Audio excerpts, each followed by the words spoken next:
प्रत्येक स्त्रीला एक गाव असावे आणि माहेर त्याचे नाव असावे. वर्षातून एकदा तरी माहेरी जायला मिळावे, एकदा तरी जाण्यासाठी मन आतुर असावे. जाड झालेल्या लेकीला वाळलीस असं म्हणणारे बाबा असावे आणि नजरेच्या एक्सरेमधून मन जाणणारी आई असावी. बसा मी आवरते म्हणणारी वहिनी असावी.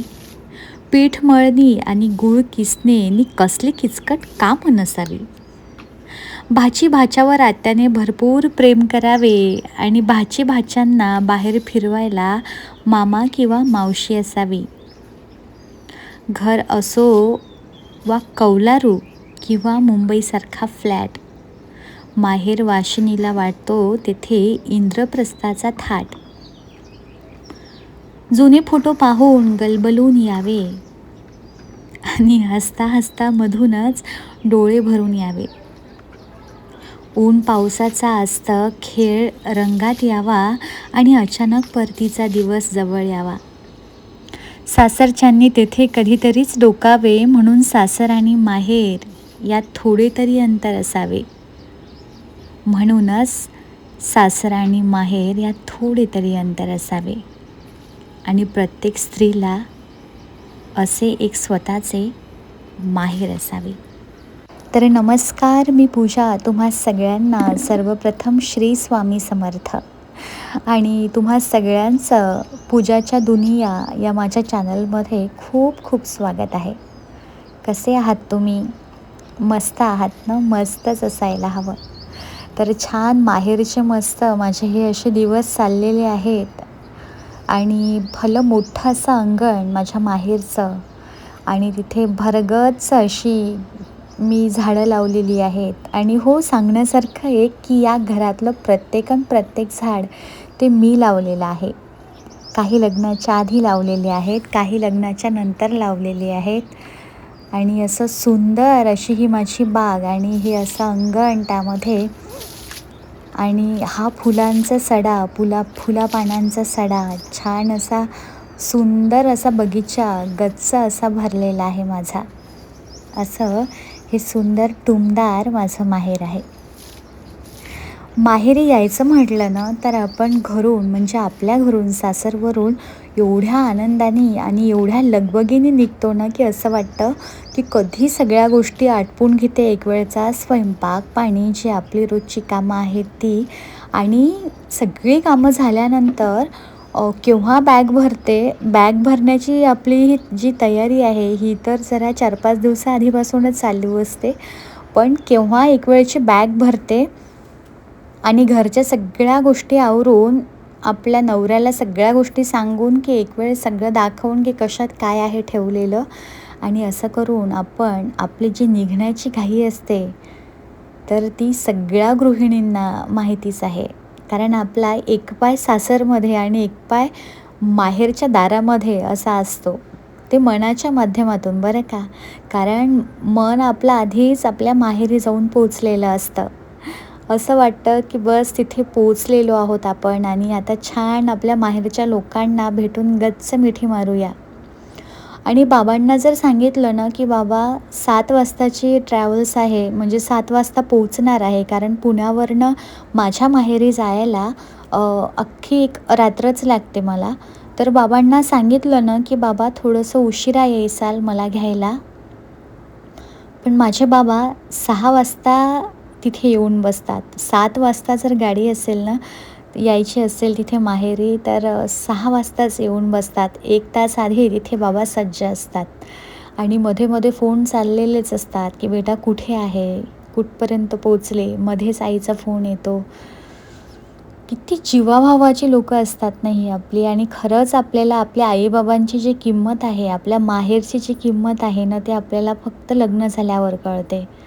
कारण एवढी आपल्याला जीव लावणारी ही जी माणसं आहे ना, ही आपल्याला आपल्या आयुष्यात ना ही एकदाच मिळतात. मला तरी असं वाटतं की निस्वार्थीपणे ही जी लोकं आपल्याला जीव लावतात ना, आपले जन्मदाते, आपले आई-बाबा, एवढं निस्वार्थपणे प्रेम कोणीच करू शकत नाही. कारण ना त्यांचा त्या कुठल्याच गोष्टीमध्ये स्वार्थ नसतो, ना काही ना काही.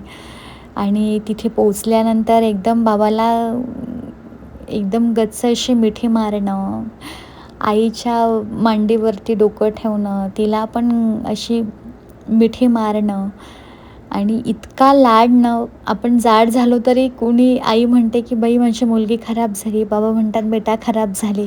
हे जे शब्द आहेत ना, हे खूप काहीतरी आपल्याला ना देऊन जातं. कारण असं वाटतं, की नाही कोणीतरी व्यक्ती आहे आपलं, की ज्या व्यक्तीला आपली एवढी कदर आहे. आणि पुण्यासारख्या शहरात सगळं मिळतं आपल्याला. पण आई-बाबांचं असं असतं ना, की गावावरून म्हणजे माहेरवरून ह्या सगळ्या गोष्टी तिला द्यायच्या असतात आईला.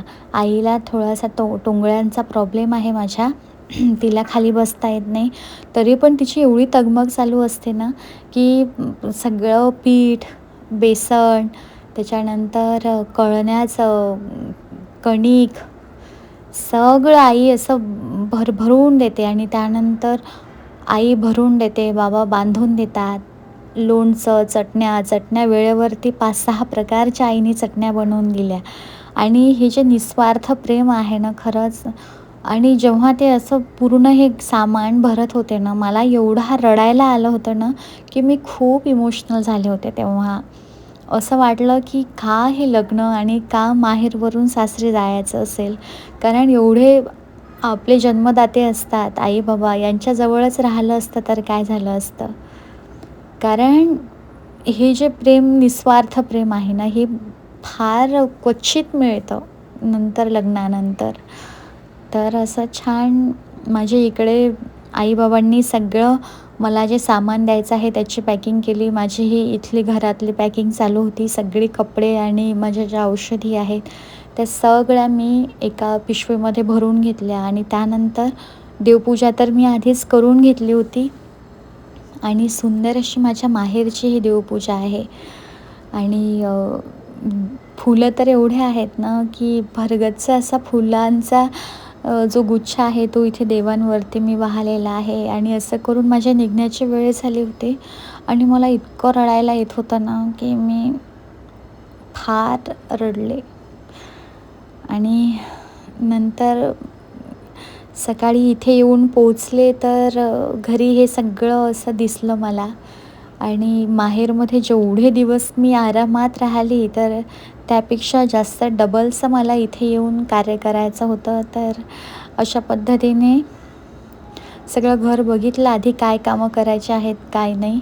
आणि पुन्हा एकदा उमेदीने आणि एकदम फ्रेश होऊन कामाला लागली. कारण हा सगळा एवढा मोठा कामाचा जो ढिगारा होता, तो माझ्याच नावावरती पडलेला होता.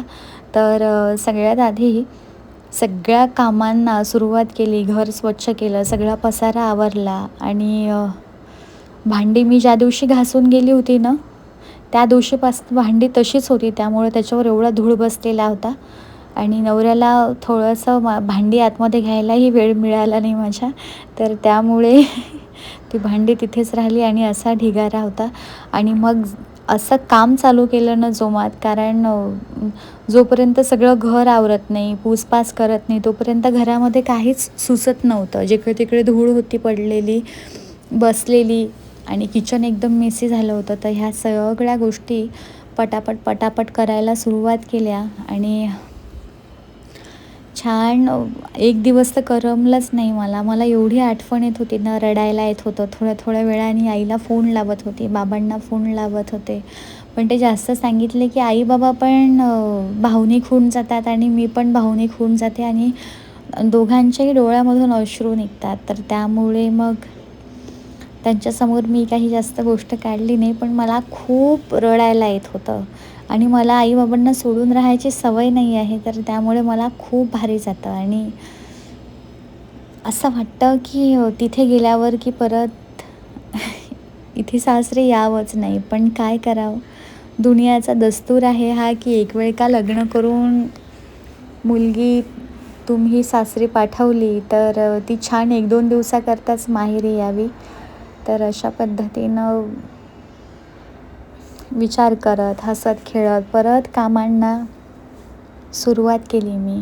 आणि खरंच किती मुलीचं जीवन ना फार कठीण आहे, पण कारण एवढी लहानाची मोठी तिच्या आईबाबांकडे होते आणि